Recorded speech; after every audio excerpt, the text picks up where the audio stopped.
Heck. All right. All right. What's up, everybody? How y'all doing today? TC here. I got to tell you, everybody knew it was coming. Everybody knew it was going to happen. It's finally here. We are officially in a new war. I say officially because we was already in the shit, but we was using different labels and saying we were targeting different people and dropping our bombs on different individuals. Actually, it was the same individuals, but they're saying it was different individuals. In other words, they said we was in Syria to fight ISIS and Al Qaeda. But now we still in Syria. This time to officially do a regime change and get rid of Assad. Something they said that they didn't have to do just a couple of weeks ago. What was it, last week? He said Assad didn't have to go. Now, all of a sudden, he's got chemical weapons and he's using them on his own people, so we got to go. So he's got to go. So we launch 50, 60 missiles over there, blow up an air base. In the meantime, kill 8 or 10 children, I guess that's what the report said, in this blast. I guess those children were different from the children that were killed in the chemical weapons attack, and different still from the children that were killed when they was doing that bombing last week and the week before. I think they hit a mosque and a school. So these are different children. You see, it don't really motherfucking matter about the children when it comes to the bombing and the war mongering and the waging of war over there. It's all about just keeping the war going. And anybody in any position, in any important political position, who can't stomach it, they just gonna tell you, look, this is what's happening. If you don't like it, get another fucking job. If you can't stomach this, get another fucking job. But we doing this. And the other day I said, shit, there can't be much left of Syria to bomb. No, there's not much left. But they're gonna mop it all up. They're gonna force Assad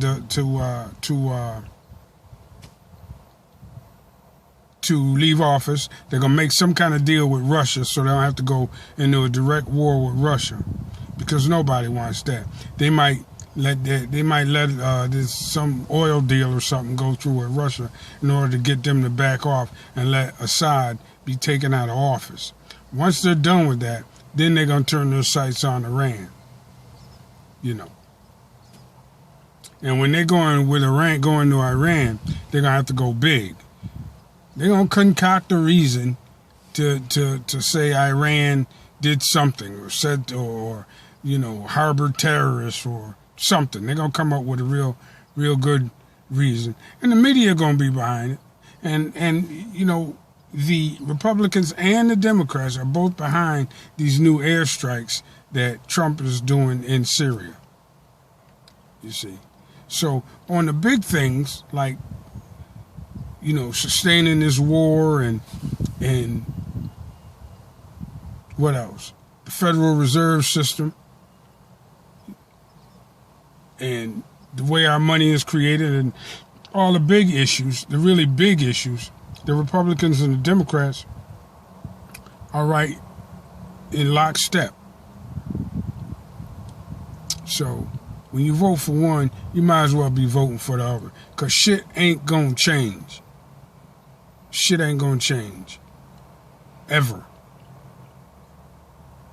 I mean, motherfuckers gonna have to be out in the street tearing up, white people gonna have to be out in the street tearing up Wall Street in order for governments, or the U.S. government, to really take notice. Because these little protests that we have Black Lives Matter, police brutality, protests, shit like that.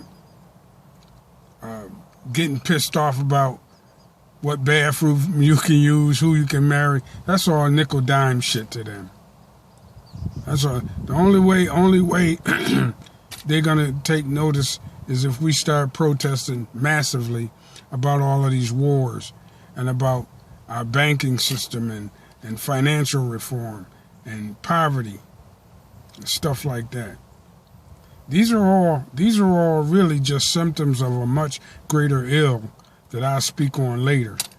But it started, man. The war that he was doing his best to get us in, it started. Now, watch how much his approval rating goes up as at the beginning of this new war. Now, when this war started in earnest, because he also put 1,000 more troops in there, I heard this morning. He also put 1,000 more troops in there. They're supposed to be advisors, but you know what that means.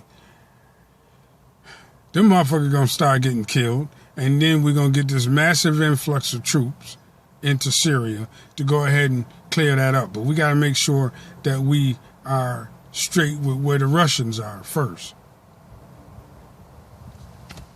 Once you get all that, and then you get all that in there, and guys start getting killed, and if it starts to go badly, then his numbers will start to go back down. But right now, I can see a little uptick coming in his approval rating. Because white people like war. White people like killing brown people. White people just like killing.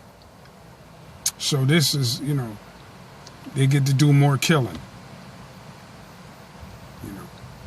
It's a fucked up way to run a world, I'm telling you.